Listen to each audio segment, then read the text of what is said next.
vuelta en Enfoque Matinal. Nos acompaña en el día de hoy ya un colaborador de Enfoque Matinal. Hay que decirlo así, el ingeniero Milton Morrison, vicepresidente ejecutivo de la Asociación Dominicana de Industrias Eléctricas. Bienvenido, Milton, a Enfoque Matinal de nuevo.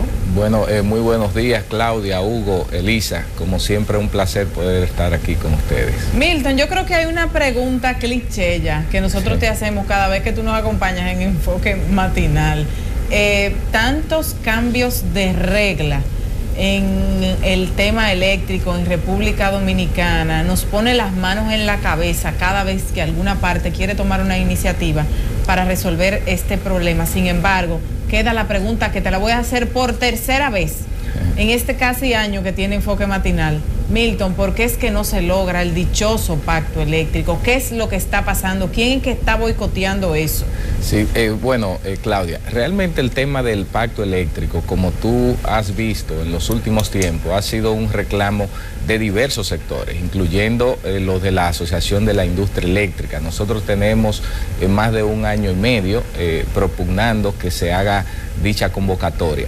En estos momentos, el pacto para iniciar debe iniciar con un decreto que emita el Poder Ejecutivo, que dicho sea de paso, el borrador de dicho decreto está elaborado desde mayo pasado.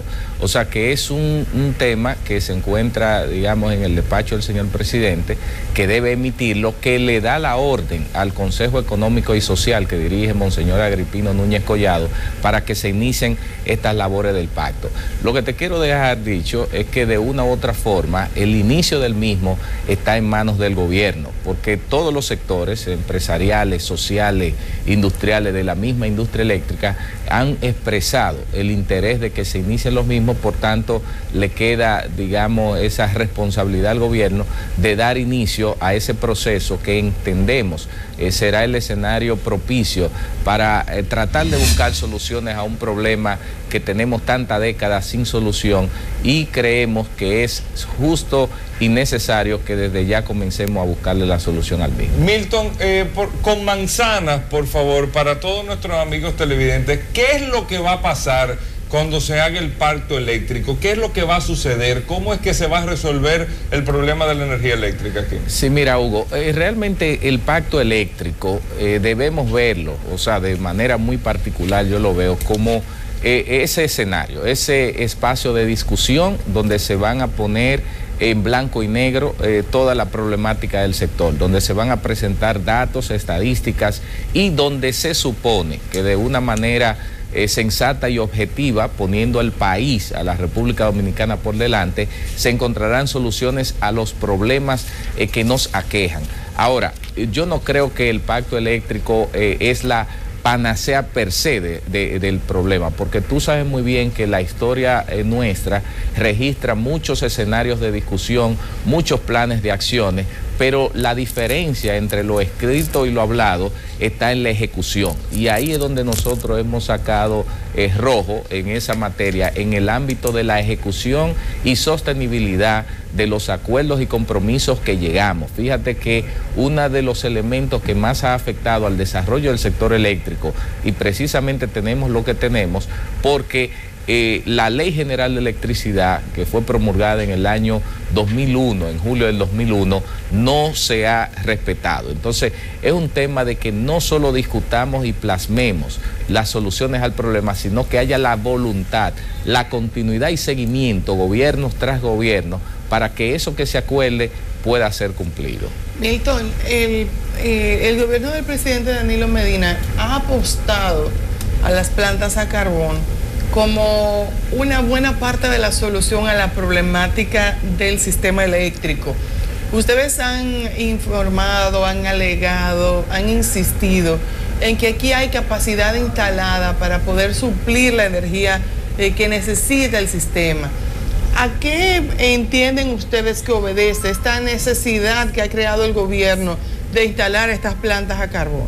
Sí, mira, Elisa, en ningún momento en los planteamientos que nosotros hemos hecho ha habido una oposición a lo que es el crecimiento de la oferta de generación, porque en toda economía, y la República Dominicana no es la excepción, hay una demanda creciente, o sea que año tras año se hace una necesidad de que puedan entrar nueva generación. Ahora, ¿qué es lo que sucede? En algunos momentos se ha planteado de que las plantas a carbón vienen a entrar en el sistema porque tenemos un déficit de generación que provoca los apagones diarios. Nosotros hemos dicho, y está demostrado, no porque lo decimos, sino porque las mismas estadísticas oficiales y del organismo coordinador, cualquiera entra ahora mismo al internet y la encuentra, existe una capacidad instalada para suplir toda la generación que en este momento demanda el sistema, de lo que se declara día a día. Los apagones no son resultados de la falta de generación,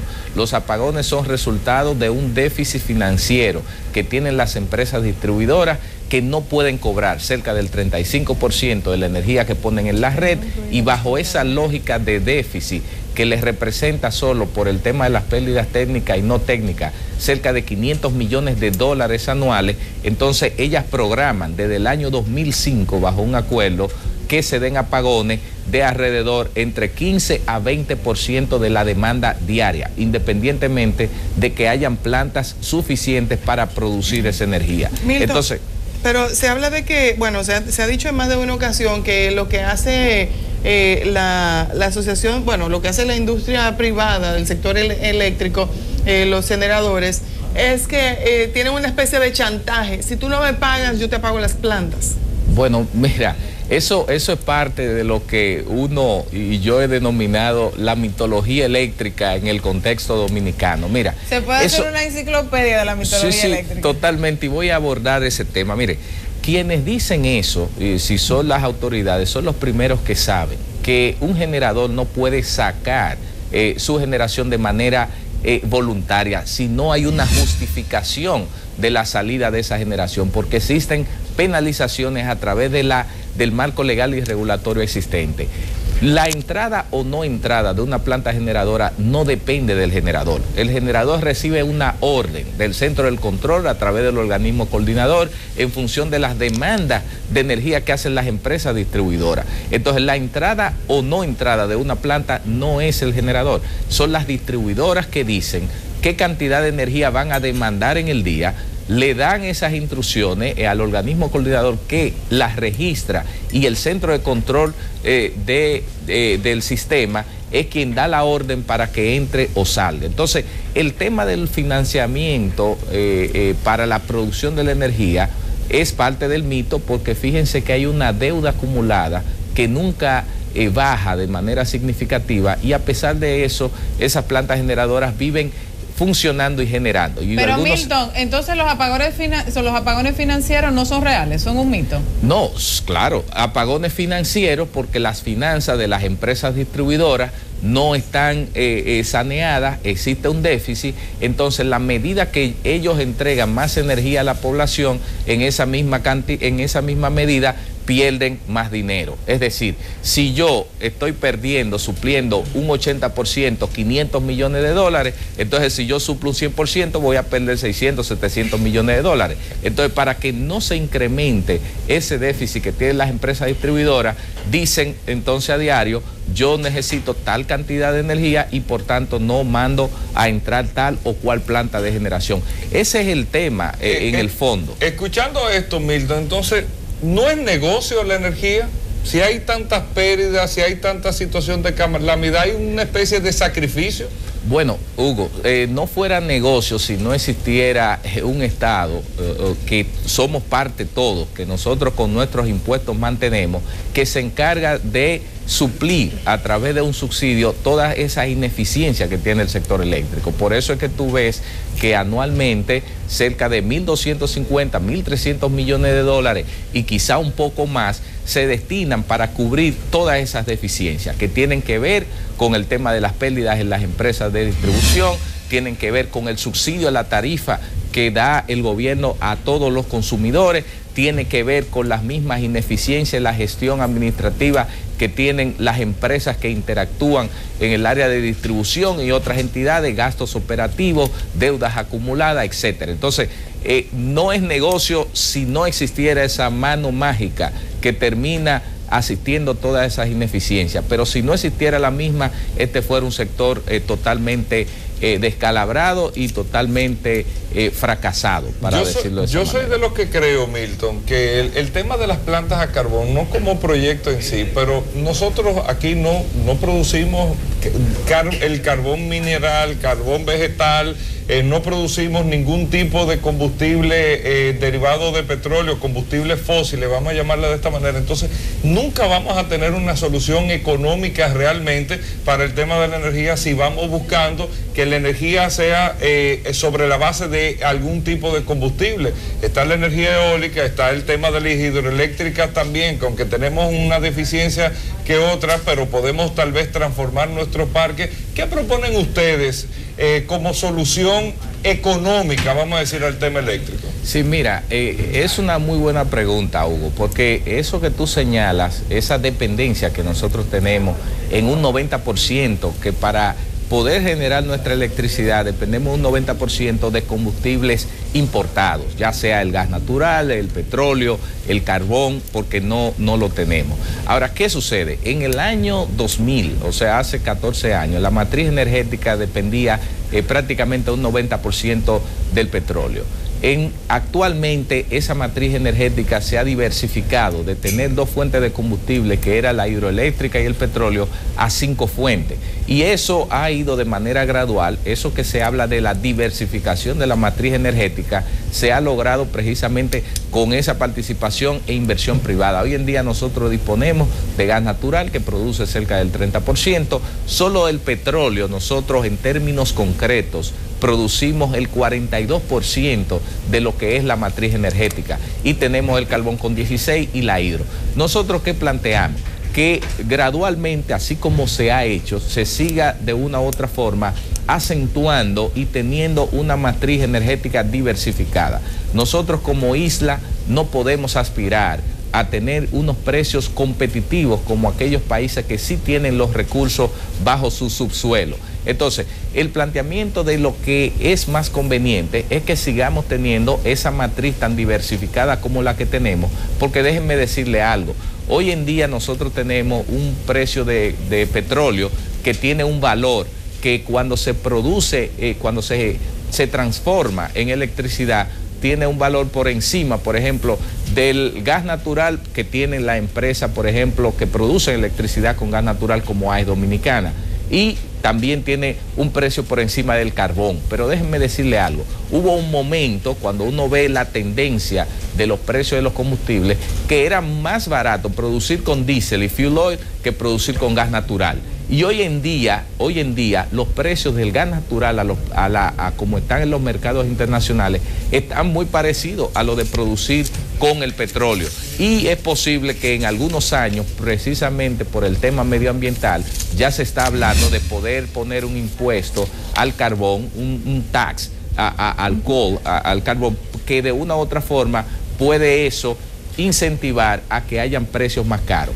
En síntesis, lo que quiero dejar dicho es que si hoy en día tenemos precios de energía basados en esas fuentes, pueden variar, y solo nos salva teniendo una matriz diversificada como la que tenemos, no apostando de manera arriesgada a un solo tipo de combustible, porque si nos varían los precios de ese combustible, entonces nos estaremos quejando, como se quejan hoy en día las autoridades, de que 42% de la matriz energética se produce con petróleo, y eso es muy caro. Pero hubo un momento, sí. Pero Milton, antes de que se nos acabe el tiempo, ¿qué tú opinas de las declaraciones del presidente Danilo Medina en el día de ayer al propósito del tema eléctrico, de que había un complot en relación en contra de esta idea de las plantas a carbón, de que no dejaban algunos sectores de que se progresara cuando se tomaba alguna decisión en pro de mejorar el tema eléctrico? Y no solamente el presidente Danilo Medina, en el día de ayer 3 personas mencionaron la palabra conspiración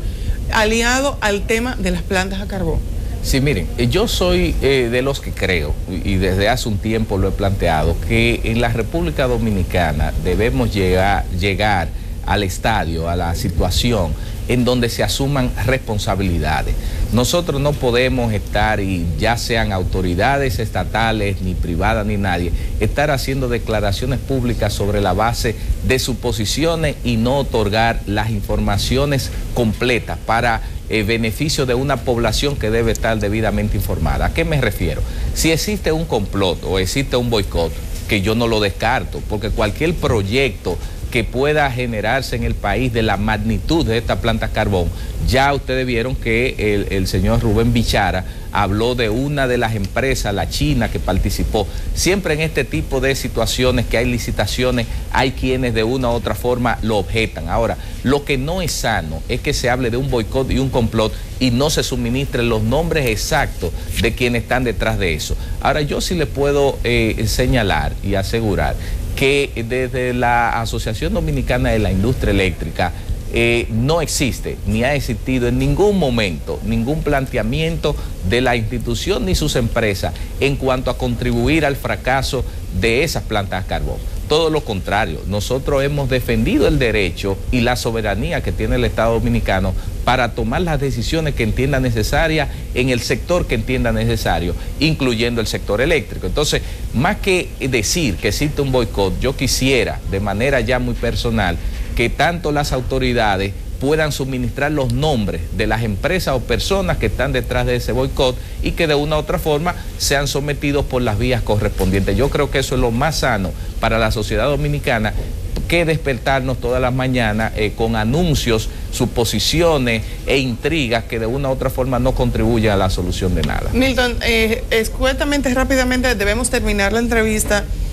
Así, escuchándote, a grosso modo, se me ocurre que para trabajar sobre un pacto eléctrico, los problemas que más rápidamente debieran resolverse serían los siguientes: el cobro de la energía servida, las mejoras en las líneas de transmisión y, de manera particular, bueno, la renegociación de contratos que había conversado en un inicio de su gestión el señor Rubén Bichara. ¿Es así? ¿Sobre esa base es que se tiene que comenzar a trabajar un pacto eléctrico? Bueno, Elisa, tú mencionaste 3 puntos importantes de los diversos que hay, pero yo me voy a quedar con el último que mencionaste. Mira, debemos cambiar, ya sacar de nuestro lenguaje el tema de la renegociación de contratos. Fíjate que una de las cosas que más han criticado de manera no responsable diversos sectores ha sido el tema de la existencia de contratos de generación que entienden que no son adecuados, pero que fueron firmados y propugnados y propiciados por las autoridades en el Estado, que todos están vivos. Aquí todos los presidentes desde la reforma eléctrica para acá y todos los administradores de la Corporación Dominicana de Empresas Eléctricas Estatales están vivos. A ellos deberían preguntarle por qué firmaron o propiciaron con el sector privado un contrato u otro. Pero yo, cuando digo que hay que sacar de nuestro vocabulario, es el tema de la renegociación. La Ley General de Electricidad es muy clara y manda que se hagan licitaciones. Las renegociaciones son acuerdos bilaterales entre una parte y otra que pueden llegar a un resultado bueno o malo. Nosotros nos vamos más por la vía institucional. La ley manda que se hagan licitaciones al vencimiento de esos contratos. Entonces, lo que debe hacer ahora mismo el Estado Dominicano a través de sus entidades públicas es comenzar a organizar los procesos de licitaciones que vayan de la mano para propiciar licitaciones que arrojen resultados de precios de energía que sean competitivos en función de los requerimientos que se hagan. Entonces, más que hablar de renegociación, yo hablo de licitaciones. No, eso está perfecto, Milton, y no tenemos más tiempo, pero acuérdate que tú y yo podemos hacer un acuerdo hoy y en 12 meses el panorama mundial puede cambiar, y si hay que renegociar, los dos tenemos que entender que hay que renegociar, porque las condiciones sobre la base que hicimos un negocio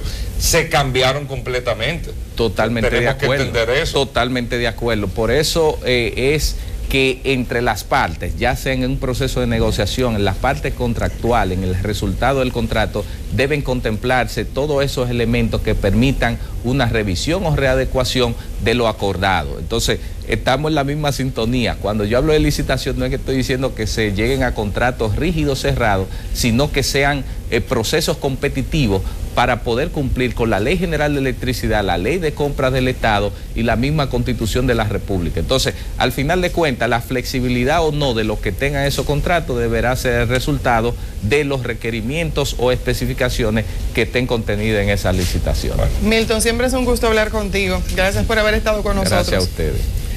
Bueno, señores, vamos a hacer ahora una pequeña pausa y no se muevan, enseguida regresamos con mucho más.